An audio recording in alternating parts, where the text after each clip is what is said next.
Well, hey, good evening. Welcome back to my little gardening show. I wanted to bring you along as I'm getting ready to feed the worms. So far, things are going pretty well. I've added bedding, additional bedding to this first tray twice now, like about a 2-inch layer of leaves, and each time they've kind of worked it down as they're eating through not just the bedding, but also the food that I'm putting in there as well. I'd put in some salad about a week ago right in this compartment, and they've totally devoured it. It's gone. I put in a bowl size about like that. Over here, I put in 2 ground up bananas, and they're working on that.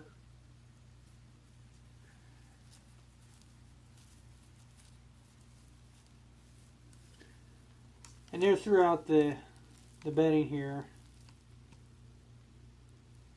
I can find them messing around. They don't like being disturbed a whole lot.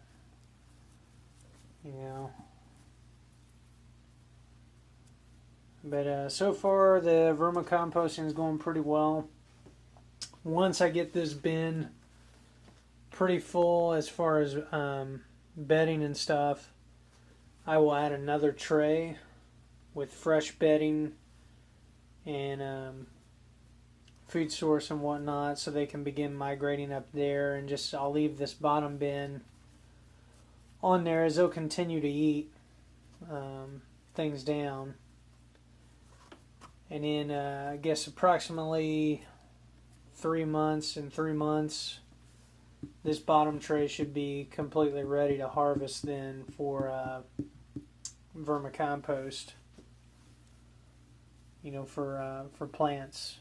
And then the idea is just to keep it going so that you're getting a continual supply. I think one of these trays will make about 6 quarts.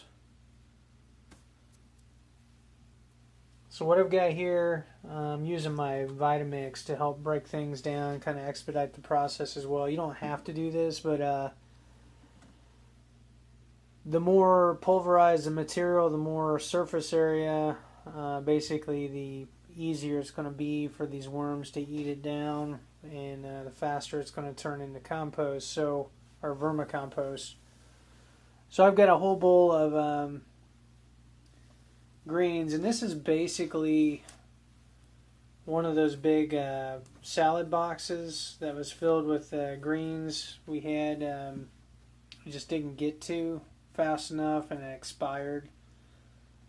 So instead of throwing it away or whatever, or putting it down to disposal, I put it in the Vitamix, and basically gave me a full bowl of worm food now that I will put right about here and let them eat on that.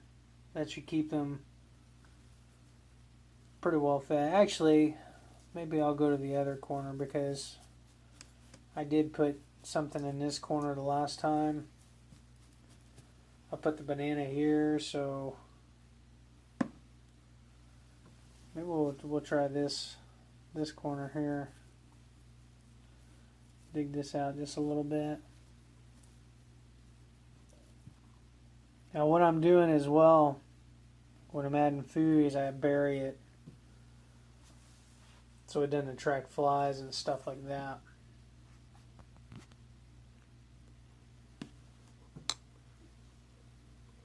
So we're just basically going to dump this in.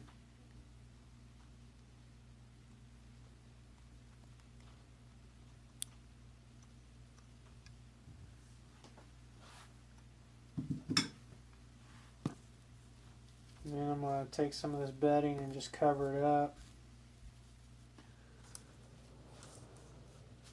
And the carbon in this bedding will absorb any odors, and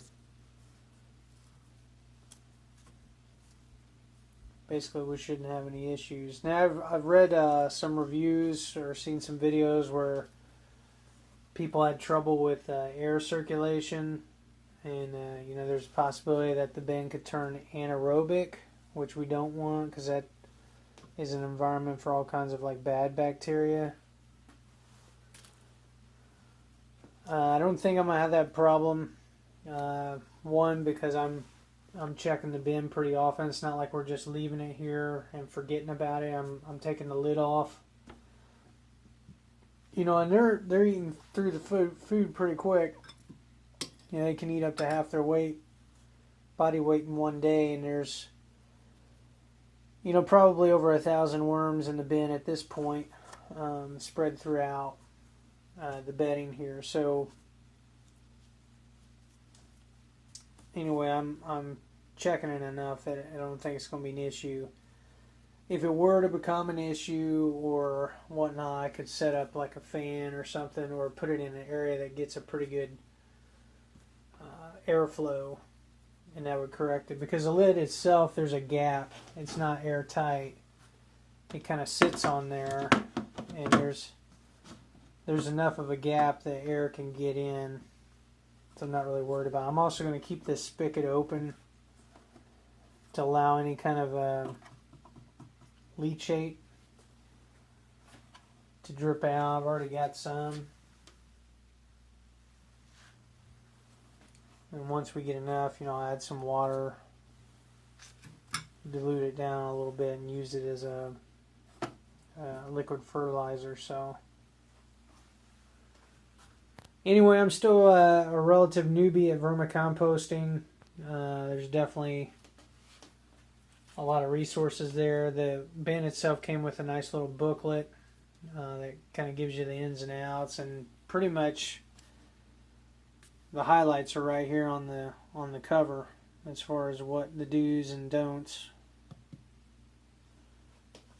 The big thing is going to be harvesting the castings, which again, once I get a little bit more bedding in this tray here to maximize it near the top, that's when I'll add another bin with fresh bedding, let the worms work up into that, and just leave this down here for a while and not add any more food to it. And then in a couple months, I should be able to come back, and this tray should be filled with some really nice castings. So we'll see how things go, but I guess that's it for now. Until next time, happy gardening.